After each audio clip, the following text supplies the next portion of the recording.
شریعت اسلامیہ میں اصل مقصود جو ہے وہ یہ ہے کہ مسلمانوں کا آپس میں اتحاد ہو. قرآن پاک کی تعلیمات سے بھی یہی ثابت ہوتا ہے. ان میں سے یہ ایک آیت کریمہ آپ کے سامنے میں نے پڑھی. اللہ تبارک و تعالیٰ فرماتے ہیں ولا تنازعوا اور اختلاف نہ کرو. اسی طرح نبی کریم صلی اللہ علیہ وسلم کی صحیح حدیث میں بھی یہی بات ملتی ہے. مثلا ایک حدیث میں آتا ہے ولا تختلفوا اور اختلاف نہ کرو. شریعت اسلامیہ کا یہ مقصود ہے کہ مسلمان جو ہیں یہ ایک دوسرے کے ساتھ متحد ہو کر رہیں، اختلاف نہ کریں.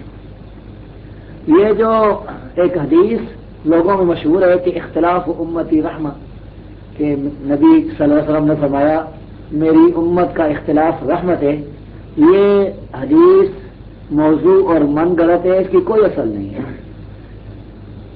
سنت کی جتنی کتابیں ہیں، حدیث کی جتنی کتابیں ہیں، ان میں کسی کتاب میں بھی یہ روایت سند کے ساتھ موجود نہیں ہے.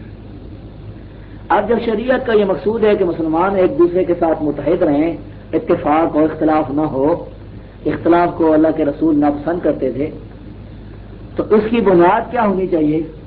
یہ بنیاد بھی قرآن پاک اور نبی کریم کی حدیث سے واضح ہوتی ہے. اللہ تبارک و تعالیٰ فرماتے ہیں وَاعْتَصِمُوا بِحَبْلِ اللَّهِ جَمِيعًا وَلَا تَفَرَّقُوا، اے لوگو تم سارے کے سارے اللہ کی رسی کو مضبوطی سے پکڑ لو اور اختلاف نہ کرو، تفرقہ بازی نہ کرو، فرقے فرقے نہ بن جاؤ. اب اس آیت کریمہ میں اللہ کی رسی قرآن مجید کو کہا گیا ہے، جس طرح کہ مفسرین کرام نے اپنی اپنی تفسیروں میں سلف صالحین سے نقل کیا ہے.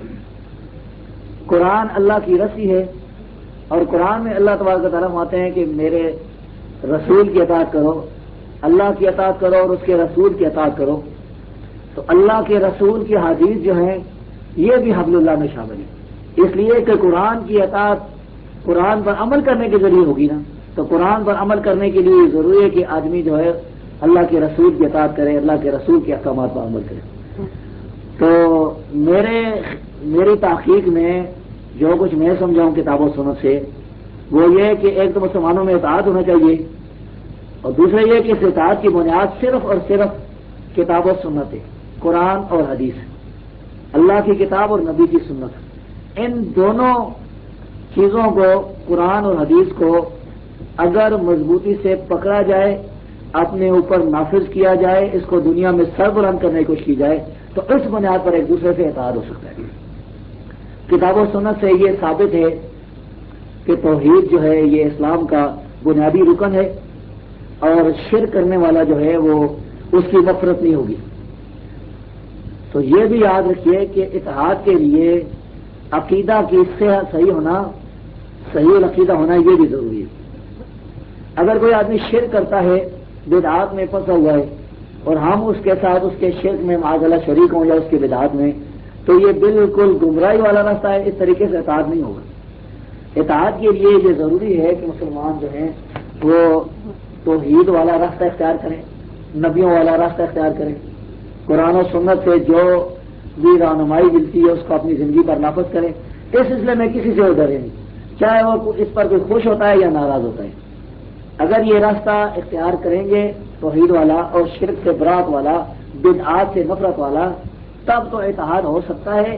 صحیح العقیدہ لوگوں کا رہے گمراہ اور بدعتی لوگ، تو ان کے ساتھ اتحاد بھی اسی طریقے سے ہوگا کہ انہیں دعوت دی جائے گی کہ تم جو شرک کر رہے ہو، بدعات میں مبتلا ہو، کفر میں مبتلا ہو، اس سے توبہ کرو، اس سے برات کرو، کتاب و سنت کی طرف تم جو ہے لوٹ آؤ، تو اب تمہارا اتحاد ہو سکتا ہے.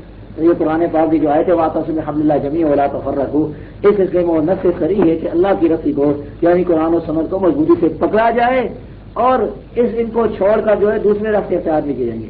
جتنے دوسرے راستے بھی ہیں کتاب و سنت کو چھوڑ کر جو ان پر عمل کرتے ہیں وہ سارے تفرقہ بازی والے، فرقوں والے راستے ہیں.